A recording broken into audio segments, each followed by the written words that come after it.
to Teleferro TV. How's everybody doing out there? I never knew Anthony Davis was technically a junior.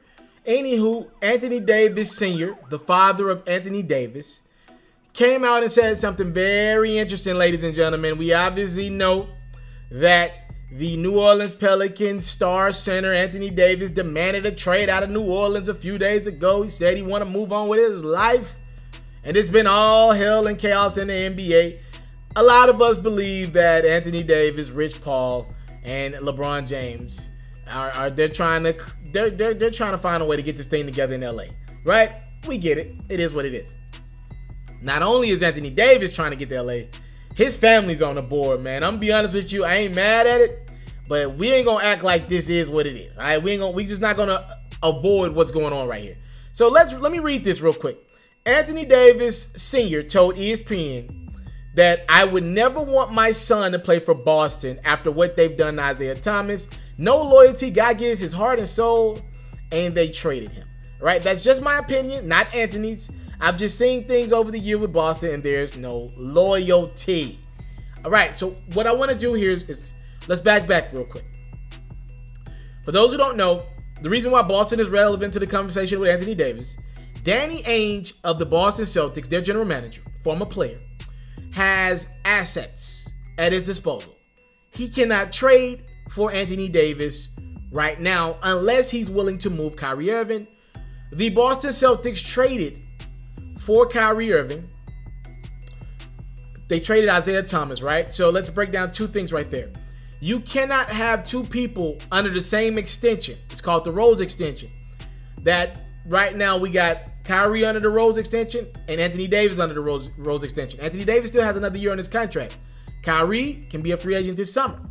So in regards to that, if you look at it from this perspective, the Boston Celtics can only trade for Anthony Davis at the earliest this summer.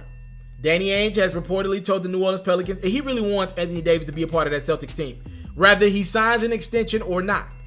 So Danny Ainge told the Pelicans the other day, like, yo, hold off. Don't trade him to the Lakers. Don't feel the peer pressure to trade him anywhere else. We'll give you guys an offer that y'all can't refuse this summer. They have a lot of assets. They'll likely have a lot of picks. They'll have pieces and tools. You could make a trade around Jaylen Brown, Terry Rozier, maybe even Gordon Hayward, maybe even Al Horford. Worst case, maybe even Jason Tatum. We'll see. But in regards to the New Orleans Pelicans and Boston Celtics, they're likely to do some type of talking about Anthony Davis soon, right? Meaning this summer, as long as Anthony Davis doesn't get traded before him. Now, Isaiah Thomas, I brought him up a second ago. We all remember what happened with Isaiah about 2 years ago. Guy has this unbelievable MVP-like season with Boston, leads them to the playoffs. They get to the playoffs, and Isaiah's banged up going into the playoffs. He injured his hip. He's 5'9", he injured his hip. He's playing through the pain with the Celtics. Playing through the pain. Gets to the playoffs, right around the playoffs, before the first round. God rest her dead. His sister passes away in a car accident.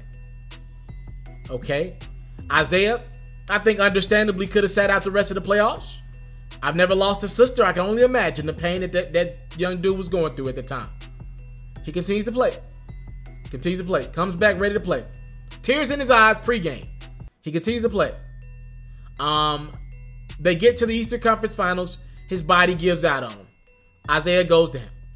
But Isaiah's like, okay, I'm going to rest his hip. We'll be back next year. The Cavs were clearly better than us. We needed another piece anyway. I'm going to get my extension. He was eligible for an extension coming up in like that next year, right? So he's like, okay, I'm going to play my heart out one last year, prove that I'm worth this max deal. We could have got about $200 million at the time. I love it here in Boston. I think I finally found my home because before that, Isaiah had been shopped around by a lot of teams throughout his career. He played on Sacramento, Phoenix, just to name a few. He thought he finally found a home in Boston. Like I said, MVP caliber season. I think he averaged like 29 a game. Well, a point guard by the name of Kyrie Irving becomes available. The Cavs and Celtics engage in trade talks. Cavs trade Kyrie to Boston for Isaiah and a couple of the pieces. Now, Isaiah's life changes. He's due for surgery. We're still in the summer, late in the summer. Now he's got to find a way to not only come back from injury, probably expedite his process and rehabilitation. He's got to come back and fit in with the best player in the world, but arguably one of the most difficult guys to play with because he's so ball dominant in LeBron James. Let's leave it there with Isaiah. Anthony Davis Sr. is calling out the Boston Celtics because they put Isaiah in a bad position.